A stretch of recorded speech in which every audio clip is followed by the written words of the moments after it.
1775, the American Revolutionary War began as the American colonies sought to detach from England and its oppressive monarchy. Though many reasons are cited for the revolution, one in particular sticks out as the prime cause: that King George III of England outlawed the interest-free, independent currency the colonies were producing and using for themselves, in turn forcing them to borrow money from the Central Bank of England at interest, immediately putting the colonies into debt. And as Benjamin Franklin later wrote, the refusal of King George III to allow the colonies to operate an honest money system which freed the ordinary man from the clutches of the money manipulators was probably the prime cause of the revolution. In 1783, America won its independence from England. However, its battle against the central bank concept and the corrupt, greed-filled men associated with it had just begun. So what is a central bank? A central bank is an institution that produces the currency of an entire nation. Based on historical precedent, two specific powers are inherent in central banking practice: the control of interest rates and the control of the money supply, or inflation. The central bank does not simply supply a government's economy with money, it loans it to them at interest. Then, through the use of increasing and decreasing the supply of money, the central bank regulates the value of the currency being issued. It is critical to understand that the entire structure of this system can only produce one thing in the long run: debt. It doesn't take a lot of ingenuity to figure this scam out. For every single dollar produced by the central bank is loaned at interest. That means every single dollar produced is actually the dollar plus a certain percent of debt based on that dollar. And since the central bank has the monopoly over the production of the currency for the entire country, and they loan each dollar out with immediate debt attached to it, where does the money to pay for the debt come from? It can only come from the central bank again, which means the central bank has to perpetually increase its money supply to temporarily cover the outstanding debt created, which in turn, since that new money is loaned out at interest as well, creates even more debt. The end result of this system without fail is slavery, for it is impossible for the government and thus the public to ever come out of the self-generating debt. The founding fathers of this country were well aware of this.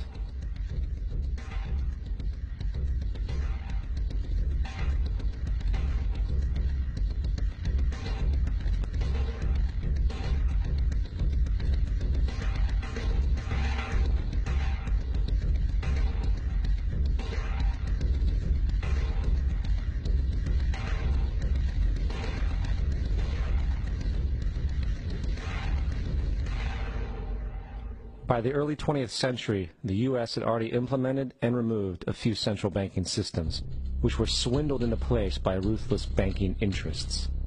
At this time, the dominant families in the banking and business world were the Rockefellers, the Morgans, the Warburgs, the Rothschilds. And in the early 1900s, they sought to push once again legislation to create another central bank. However, they knew the government and public were very weary of such an institution, so they needed to create an incident to affect public opinion. So, J.P. Morgan, publicly considered a financial luminary at the time, exploited his mass influence by publishing rumors that a prominent bank in New York was insolvent or bankrupt. Morgan knew this would cause mass hysteria, which would affect other banks as well. And it did. The public, in fear of losing their deposits, immediately began mass withdrawals. Consequently, the banks were forced to call in their loans, causing the recipients to sell their property, and thus a spiral of bankruptcies, repossessions, and turmoil emerged. Putting the pieces together a few years later, Frederick Allen of Life magazine wrote, "The Morgan interests took advantage to precipitate the panic, guiding it shrewdly as it progressed."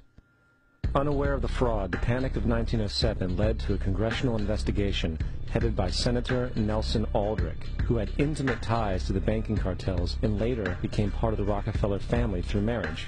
The commission, led by Aldrich, recommended a central bank should be implemented so a panic like 1907 could never happen again.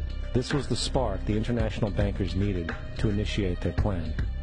In 1910, a secret meeting was held at a J.P. Morgan estate on Jekyll Island off the coast of Georgia. It was there that the central banking bill called the Federal Reserve Act was written. This legislation was written by bankers, not lawmakers. This meeting was so secretive, so concealed from government and public knowledge that the 10 or so figures who attended disguised their names when en route to the island. After this bill was constructed, it was then handed over to their political frontman, Senator Nelson Aldrich, to push through Congress. And in 1913, with heavy political sponsorship by the bankers, Woodrow Wilson became president, having already agreed to sign the Federal Reserve Act in exchange for campaign support. And 2 days before Christmas, when most of Congress was at home with their families, the Federal Reserve Act was voted in, and Wilson in turn made it law. Later, Woodrow Wilson wrote, in regret,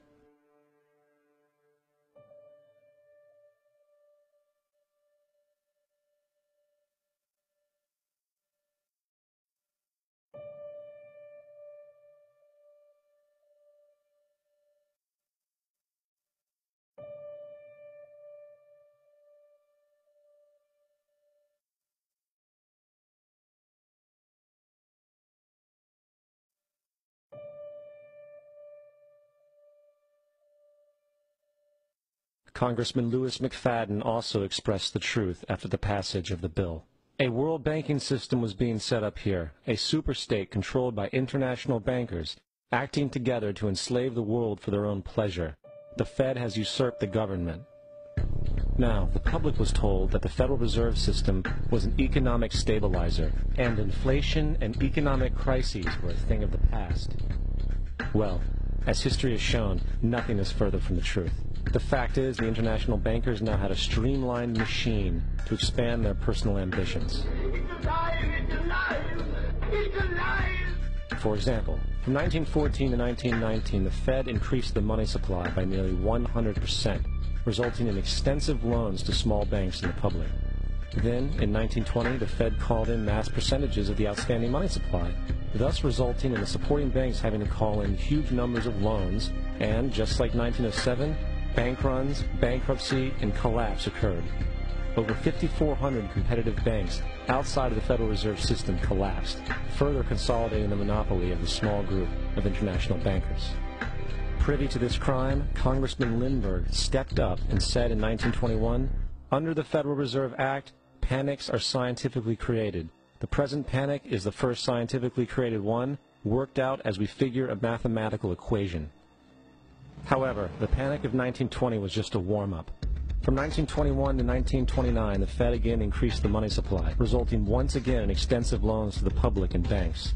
There was also a fairly new type of loan called a margin loan in the stock market. Very simply, the margin loan allowed an investor to put down only 10% of a stock's price, with the other 90% being loaned through the broker. In other words, a person could own $1,000 worth of stock with only $100 down. This method was very popular in the roaring 1920s, as everyone seemed to be making money in the market. However, there was a catch to this loan. It could be called in at any time and had to be paid within 24 hours. This is termed a margin call, and the typical result of a margin call is the selling of the stock purchased with the loan. So, a few months before October in 1929, J.D. Rockefeller, Bernard Baruch, and other insiders quietly exited the market, and on October 24, 1929, the New York financiers who furnished the margin loans started calling them in masse. This sparked an instantaneous, massive sell-off in the market, for everyone had to cover the margin loans. It then triggered mass bank runs for the same reason, in turn collapsing over 16,000 banks, enabling the conspiring international bankers to not only buy up rival banks at a discount, but to also buy up whole corporations at pennies on the dollar. It was the greatest robbery in American history. But that didn't stop there. Rather than expanding the money supply in order to recover from this economic collapse, the Fed actually contracted it, fueling one of the largest depressions in history. Once again outraged, Congressman Lewis McFadden, a longtime opponent of the banking cartels, began bringing impeachment proceedings against the Federal Reserve Board, saying of the crash and depression, "It was a carefully contrived occurrence. International bankers sought to bring about a condition of despair so that they might emerge the rulers of us all." Not surprisingly, and after 2 previous assassination attempts, McFadden was poisoned at a banquet before he could push for the impeachment. Now, having reduced the society to squalor, the Federal Reserve bankers decided that the gold standard should be removed. In order to do this, they needed to acquire the remaining gold in the system. So, under the pretense of helping to end the Depression, came the 1933 gold seizure. Under the threat of imprisonment for 10 years, everyone in America was required to turn in all gold bullion to the Treasury, essentially robbing the public of what little wealth they had left. And at the end of 1933, the gold standard was abolished. If you look at a dollar bill from before 1933, it says it is redeemable in gold. You look at a dollar bill today, it says it is legal tender, which means it is backed by absolutely nothing. It is worthless paper. The only thing that gives our money value is how much of it is in circulation. Therefore, the power to regulate the money supply is also the power to regulate its value, which is also the power to bring entire economies and societies to its knees.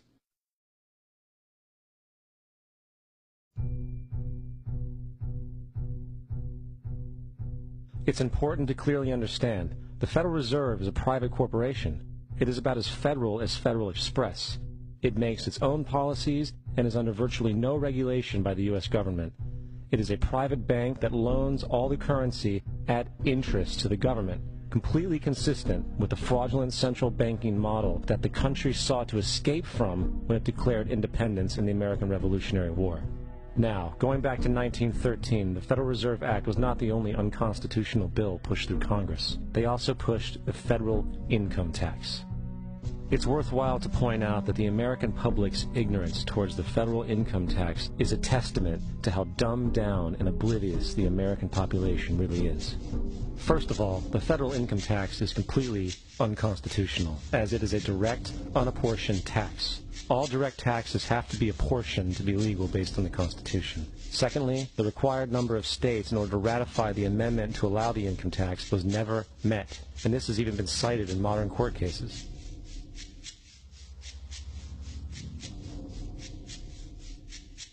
Third, at the present day, roughly 25% of the average worker's income is taken via this tax. And guess where that money goes? It goes to pay the interest on the currency being produced by the fraudulent Federal Reserve Bank, a system that does not have to exist at all. The money you make working almost 3 months out of the year goes almost literally into the pockets of the international bankers who own the private Federal Reserve Bank. And fourth, even with the fraudulent government claim as to the legality of the income tax, there is literally no statute, no law in existence that requires you to pay this tax, period. I really expected that, of course there's a law that you can point to in the law book, the code, that requires you to file a tax return. Of course there is. I was at that point where I couldn't find the statute that clearly made a person liable. At least not me and most people I know, and I had no choice in my mind except to resign. Based on the research that I did throughout the year 2000 and that I'm still doing, I have not found that law. I've asked Congress, we've asked a lot of people in the IRS commissioners, helpers. They can't answer, because if they answer, the American people are going to know that this whole thing is a fraud. I haven't filed an federal income tax return since I left. I have not filed a tax return since 1999. The income tax is nothing less than the enslavement of the entire country. Now, the control of the economy and the perpetual robbery of wealth is only one side of the Rubik's Cube the bankers hold in their hands. The next tool for profit and control is war. Since the inception of the Federal Reserve in 1913, a number of large and small wars have commenced. The three most pronounced were World War I, World War II, and Vietnam. World War I. In 1914, European wars broke out centered around England and Germany. The American public wanted nothing to do with the war. In turn, President Woodrow Wilson publicly declared neutrality. However, under the surface, the U.S. administration was looking for any excuse it could find to enter it. In a noted observation by Secretary of State William Jennings, the large banking interests were deeply interested in the World War because of the wide opportunities for large profits. It's important to understand that the most lucrative thing that can happen for the international bankers is war, for it forces the country to borrow even more money from the Federal Reserve Bank at interest. Woodrow Wilson's top advisor and mentor was Colonel Edward House, a man with intimate connections with the international bankers who wanted in the war. In a documented conversation between Colonel House, Wilson's advisor, and Sir Edward Grey, the Foreign Secretary of England, regarding how to get America into the war, Grey inquired, "What will Americans do if Germans sink an ocean liner with American passengers on board?" House responded, I believe that a flame of indignation would sweep the United States, and that by itself would be sufficient to carry us into war. So, on May 7, 1915, on essentially the suggestion of Sir Edward Grey, a ship called the Lusitania was deliberately sent into German-controlled waters, where German military vessels were known to be. And, as expected, German U-boats torpedoed the ship, exploding stored ammunition, killing 1,200 people. To further understand the deliberate nature of this setup, the German embassy actually put advertisements in the New York Times telling people that if they boarded the Lusitania, they did so at their own risk, as such a ship sailing from America to England through the war zone would be liable to destruction. In turn, and as anticipated, the sinking of the Lusitania caused a wave of anger among the American population, and America entered the war a short time after. The First World War caused 323,000 American deaths. J.D. Rockefeller made $200 million off of it. Not to mention the war cost about $30 billion for America, most of which was borrowed from the Federal Reserve Bank at interest, furthering the profits of the international bankers. World War II. On December 7, 1941, Japan attacked the American fleet at Pearl Harbor, triggering our entry into that war. President Franklin D. Roosevelt declared the attack was a day that will live in infamy. A day of infamy indeed, but not because of the alleged surprise attack on Pearl Harbor. After 60 years of surfacing information, it is clear that not only was the attack on Pearl Harbor known weeks in advance, it was outright wanted and provoked. Roosevelt, whose family had been New York bankers since the 18th century, whose uncle Frederick was on the original Federal Reserve Board, was very sympathetic to the interests of the international bankers, and the interest was to enter the war, as we've seen, nothing is more profitable for international bankers than war. In a journal entry by Roosevelt's Secretary of War Henry Stimson, dated November 25, 1941, he documented a conversation he had with Roosevelt. The question was, how should we maneuver them into firing the first shot? It was desirable to make sure the Japanese be the ones to do this, so that there should remain no doubt as to who were the aggressors. In the months leading up to the attack on Pearl Harbor, Roosevelt had done almost everything in his power to anger the Japanese, showing a posture of aggression. He halted all of Japan's imports of American petroleum. He froze all the Japanese assets in the United States. He made public loans to nationalist China and supplied military aid to the British, both enemies of Japan in the war, which, by the way, is completely in violation of international war rules. And on December 4th, 3 days before the attack, Australian intelligence told Roosevelt about a Japanese task force moving towards Pearl Harbor. Roosevelt ignored it. So, as hoped and allowed, on December 7, 1941, Japan attacked Pearl Harbor, killing 2,400 soldiers. Before Pearl Harbor, 83% of the American public wanted nothing to do with the war. After Pearl Harbor, 1 million men volunteered for the war. It is important to note, Nazi Germany's war effort was largely supported by two organizations, one of which was called IG Farben. IG Farben produced 84% of Germany's explosives, and even the Zyklon B used in the concentration camps to kill millions. One of the unspoken partners of IG Farben was J.D. Rockefeller's Standard Oil Company in America. In fact, the German Air Force could not operate without a special additive patented by Rockefeller's Standard Oil. The drastic bombing of London by Nazi Germany, for example, was made possible by a $20 million sale of fuel to IG Farben by the Rockefeller Standard Oil Company. This is just one small point on the topic of how American business funded both sides of World War II. One other treasonous organization worth mentioning is the Union Banking Corporation of New York City. Not only did it finance numerous aspects of Hitler's rise to power, along with actual materials during the war, it was also a Nazi money laundering bank, which was eventually exposed for having millions of dollars of Nazi money in its vaults. The Union Banking Corporation of New York was eventually seized for violations of the Trading with the Enemy Act. Guess who the director and vice president of the Union Bank was? Prescott Bush, our current president's grandfather, and of course our former president's father. Keep that in mind when considering the moral and political dispositions of the Bush family. Vietnam. The United States' official declaration of war on North Vietnam in 1964 came after an alleged incident involving 2 U.S. destroyers being attacked by North Vietnamese PT boats in the Gulf of Tonkin. This was known as the Gulf of Tonkin Incident. This single situation was the catalytic pretext for massive troop deployment and full-fledged warfare. One problem, however, the attack on the U.S. destroyers by Vietnamese PT boats never happened. It was a completely staged event to have an excuse to enter the war. Former Secretary of Defense Robert McNamara stated years later that the Gulf of Tonkin incident was a mistake, while many other insiders and officers have come forward, relaying that it was a contrived farce, a complete lie. Once in the war, it was business as usual. In October 1966, President Lyndon Johnson lifted trading restrictions on the Soviet bloc, knowing full well that the Soviets were providing upwards of 80% of North Vietnam's war supplies.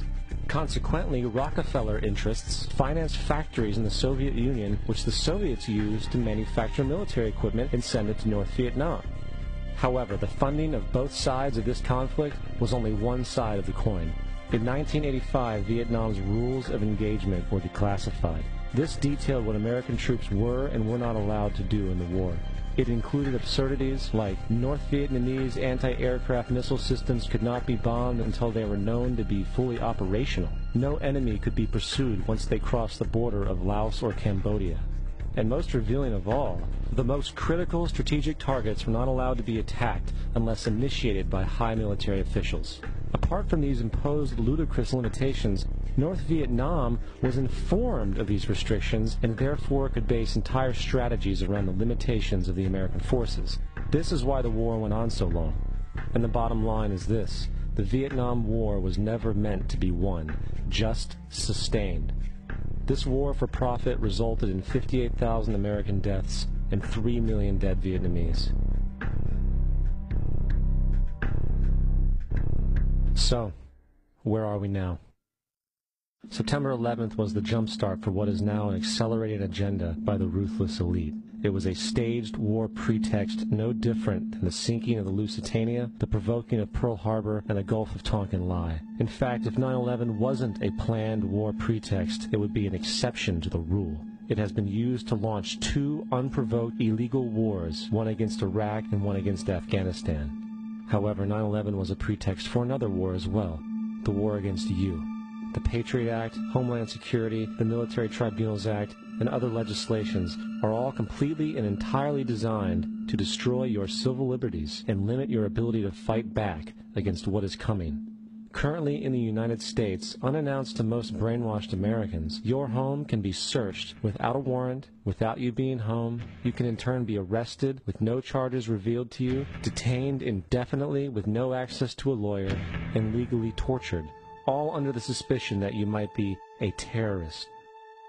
If you need a painted picture of what is happening in this country, let's recognize how history repeats itself. In February 1933, Hitler staged a false flag attack, burning down his own German parliament building, the Reichstag, and blamed it on communist terrorists. In the next few weeks, he passed the Enabling Act, which completely eradicated the German Constitution, destroying people's liberties.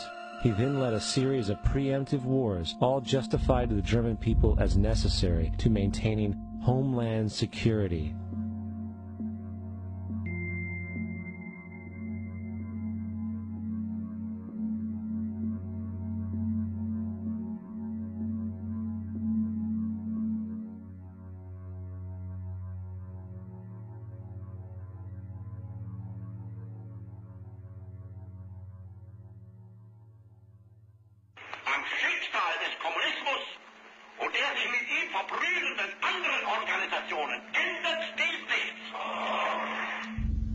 Our enemy is a radical network of terrorists and every government that supports them.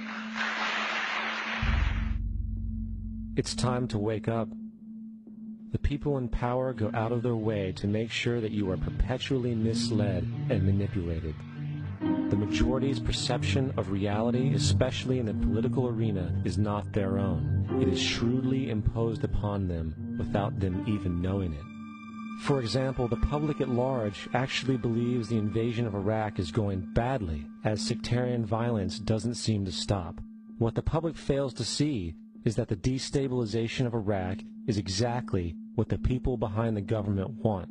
This war is to be sustained so the region can be divided up, domination of the oil maintained, continual profits reaped for the defense contractors, and most importantly, permanent military bases established to be used as a launching pad against other oil-bearing, non-conforming countries such as Iran and Syria. For further implication that the civil war and destabilization is purely intentional, in 2005, 2 elite British SAS officers were arrested by Iraqi police after being caught driving around in their car shooting at civilians while dressed up as Arabs. After being arrested and taken to a jail in Basra, the British Army immediately requested the release of these men. When the Basra government refused, British tanks came in and physically broke out the men from the Basra prison. If you wish to destroy an area, how do you do it? Well, there are 2 ways. You can go in there and bomb it and so forth, but that is not very efficient. What you do is you try to get the people in that area to kill each other and to destroy their own territory, their own farms, and that's what's been done in that area. The way in which you destroy an opponent is get him to destroy himself by dividing his ranks against one another. Then you feed both sides. You have agents feeding both sides, inflaming both sides, and they kill each other off. And it's time that some of us woke up to this reality, to understand that people who try to maintain empires and create empires do it by manipulating the people they're trying to conquer. You might want to ask yourself why the entire culture is utterly saturated with mass media entertainment from all sides, while the educational system in America continues its stupefying downward slide since the U.S. government decided to take over and subsidize the public school system. What your government pays for, it gets. When we understand that, then we look at government-financed institutions of education and see the kind of students and the kind of education that's being turned out by these government-financed schools. Logic will tell you that if what is being turned out in those schools was not in accord with what the state and the federal government wanted, then it would change it. The bottom line is that the government is getting what they have ordered. They do not want your children to be educated. They do not want you to think too much. That is why our country and our world has become so proliferated with entertainments, mass media, television shows, amusement parks, drugs, alcohol, and every kind of entertainment to keep the human mind entertained, so that you don't get in the way of important people by doing too much thinking. You had better wake up and understand that there are people who are guiding your life and you don't even know it. We're in a lot of trouble because you people and 62 million other Americans are listening to me right now, because less than 3% of you people read books. Because less than 15% of you read newspapers. Because the only truth you know is what you get over this tube. Right now, there is an entire generation that never knew anything that didn't come out of this tube. This tube is the gospel, the ultimate revelation. This tube can make or break presidents, popes, prime ministers. This tube is the most awesome goddamn force in the whole godless world. And woe is us if it ever falls into the hands of the wrong people. And when the largest company in the world controls the most awesome goddamn propaganda force in the whole godless world, who knows what shit will be peddled for truth on this network. So you listen to me. Listen to me. Television is not the truth. Television is a goddamn amusement park. Television is a circus, a carnival, a traveling troupe of acrobats, storytellers, dancers, singers, jugglers, sideshow freaks, lion tamers, and football players. We're in the boredom-killing business. But you people sit there day after day, night after night, all ages, colors, creeds. We're all you know. You're beginning to believe the illusions we're spinning here. You're beginning to think that the tube is reality and that your own lives are unreal. You do whatever the tube tells you. You dress like the tube. You eat like the tube. You raise your children like the tube. You even think like the tube. This is mass madness, you maniacs. In God's name, you people are the real thing. We are the illusion. the last thing the men behind the curtain want is a conscious, informed public capable of critical thinking, which is why a continually fraudulent zeitgeist is output via religion, the mass media, and the educational system. They seek to keep you in a distracted, naive bubble, and they are doing a damn good job of it. In 2005, an arrangement between Canada, Mexico, and the United States was made. This arrangement, unannounced to the public, unregulated by Congress, merges the United States, Mexico, and Canada into one entity, erasing all borders.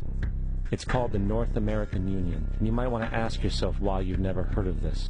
In fact, there is only one mainstream reporter who has actually heard of and has had the courage to cover this issue. The Bush administration's open borders policy and its decision to ignore the enforcement of this country's immigration laws is part of a broader agenda.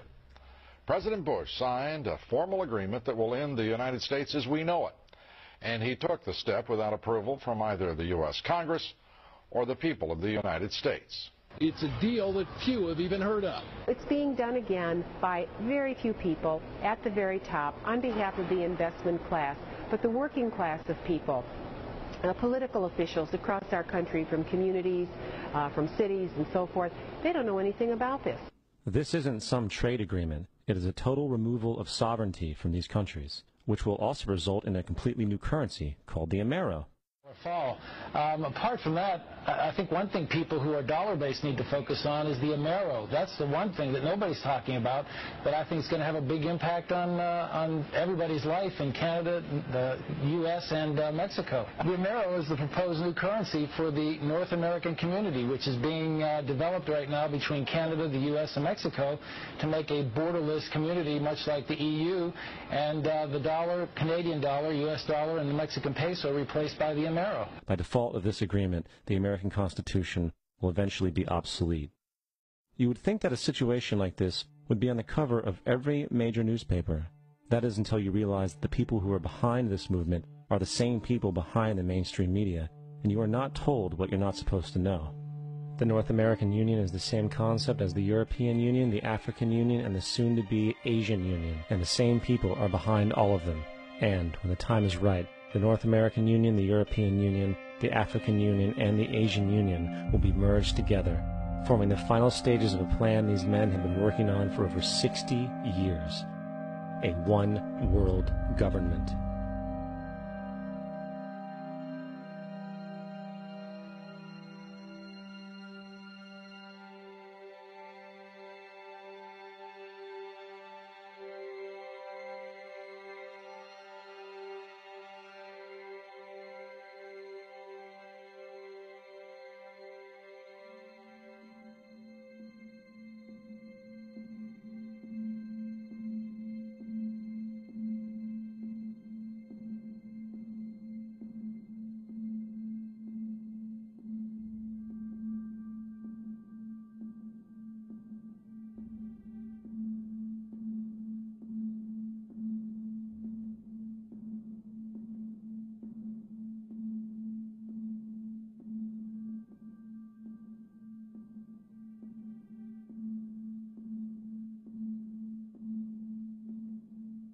One bank, one army, one center of power.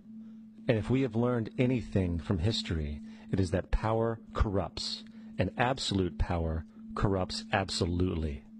This is Aaron Russo, a filmmaker and former politician. To his left is Nicholas Rockefeller of the infamous Rockefeller banking and business dynasty. After maintaining a close friendship with Nicholas Rockefeller, Aaron eventually ended the relationship, appalled by what he had learned about the Rockefellers and their ambitions. I got a call one day from an attorney woman I knew, and she said, "Would you like to meet one of the Rockefellers?" I said, "Sure, I'd love to." And we became friends, and he began to divulge a lot of things to me. So he said to me one night, he said that there's going to be an event there, and out of that event, you're going to see we're going to go into Afghanistan, so we can run pipelines from the Caspian Sea. We're going to go into Iraq to take the oil and establish a base in the Middle East, and we're going to go into Venezuela and try and get rid of Chavez. And the first two they've accomplished. Chavez they didn't accomplish. And he said you're going to see guys going into caves looking for looking for people that they're never going to find. You know, he was laughing about the fact that you have this war on terror. There's no real enemy. He's talking about how by having this war on terror, you can never win it because it's an eternal war. And so you can always keep taking people's liberties away. And I said, how are you going to convince people that this war is real? He said, but the media can convince everybody it's real. I mean, you know, it's just that you keep talking about things. You keep saying it over and over and over again, and eventually people believe it. You know, you created the Federal Reserve in 1913 through lies. You create 9/11, which is another lie. Through 9/11, you're fighting a war on terror, and now all of a sudden you go into Iraq, which was another lie, and now they're going to do Iran. You know, and it's all one thing leading to another, leading to another, leading to another. Now, I would say to them, what are you doing this for? What's the point of this thing? You have all the money in the world you ever want. You have all the power. I said, you know, you're hurting people. It's not a good thing. And he would say, what do you care about the people for? Take care of yourself and you take care of your family. And then I said to him, what are the ultimate goals here? He said, the ultimate goal is to get everybody in this world chipped with the RFID chip and have all money be on those chips and everything on those chips. And if anybody wants to protest what we do or violate what we want, we just turn off their chip. That's right, microchipped. In 2005, Congress, under the pretense of immigration control and the so-called war on terrorism, passed the Real ID Act, under which it is projected by May 2008, you will be required to carry around a federal identification card, which includes on it a scannable barcode with your personal information. However, this barcode is only an intermediary step before the card is equipped with a VeriChip RFID tracking module, which will use radio frequencies to track your every move on the planet. If this sounds foreign to you, please note that the RFID tracking chip is already in all new American passports. And the final step is the implanted chip, which many people have already been manipulated into accepting under different pretenses. We have a Florida family who are really pioneers in a brave new world. They have volunteered to be the first ever to have microchip identification devices implanted into their body. After 9/11, I was really concerned with the security of my family. I wouldn't mind having something planted permanently in my arm that would identify me. In the end, everybody will be locked into a monitored control grid where every single action you perform is documented. And if you get out of line, they can just turn off your chip, for at that point in time, every single aspect of society will revolve around interactions with the chips. This is the picture that is painted for the future if you open your eyes to see it. A centralized one-world economy where everyone's moves and everyone's transactions are tracked and monitored, all rights removed. The most incredible aspect of all, these totalitarian elements will not be forced upon the people will demand them. For the social manipulation of society through the generation of fear and division has completely detached humans from their sense of power and reality.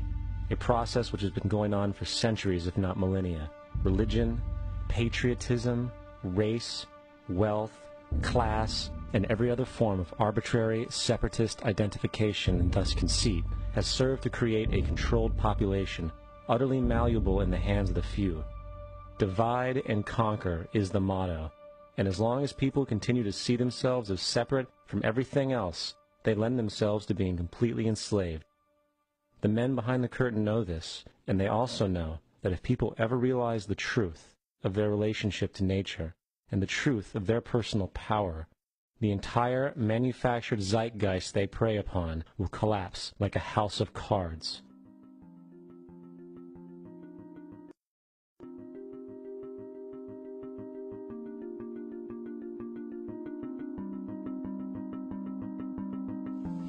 The whole system that we live in drills into us that we're powerless, that we're weak, that our society is evil, that it's crime-ridden, etc., and so forth. It's all a big, fat lie. We are powerful, beautiful, extraordinary. There is no reason why we cannot understand who we truly are, where we are going. There is no reason why the average individual cannot be fully empowered. We are incredibly powerful beings. You know, I think I spent 30 years of my life, the first 30, trying to become something. I wanted to become good at things. I wanted to become good at tennis. I wanted to become good at school and grades and everything I kind of viewed in that perspective. I'm not okay the way I am, but if I got good at things, you realize that I had the game wrong. The game was to find out what I already was. Find out what I already was.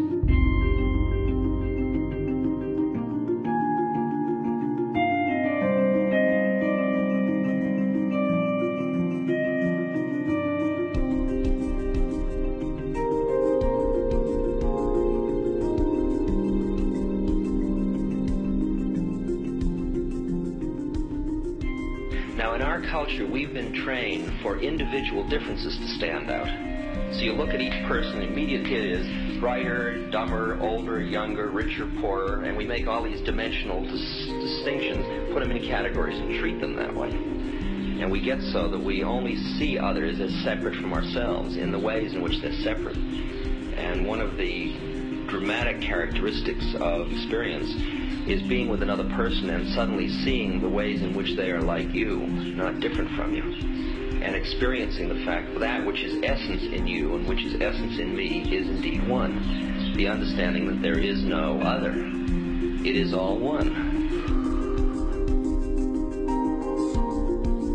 And I wasn't born Richard Albert. I was just born as a human being. And then I learned this whole business of who I am and whether I'm good or bad or achieving or not. All that's learned along the way.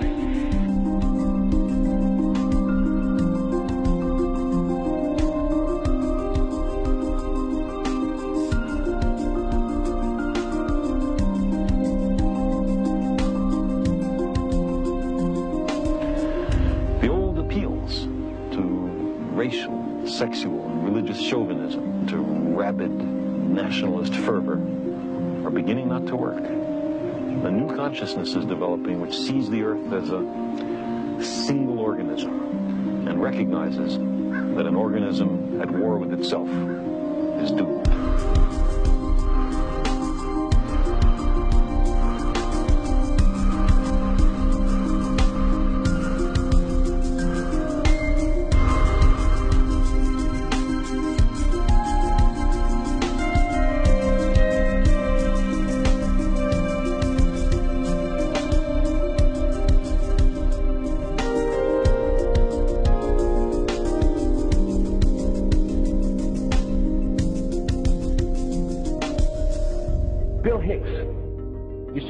Shows with this.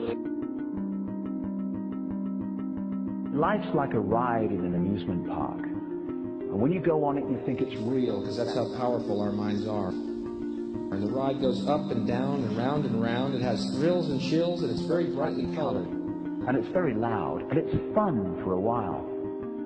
Some have been on the ride for a long time, and they begin to question, is this real, or is this just a ride?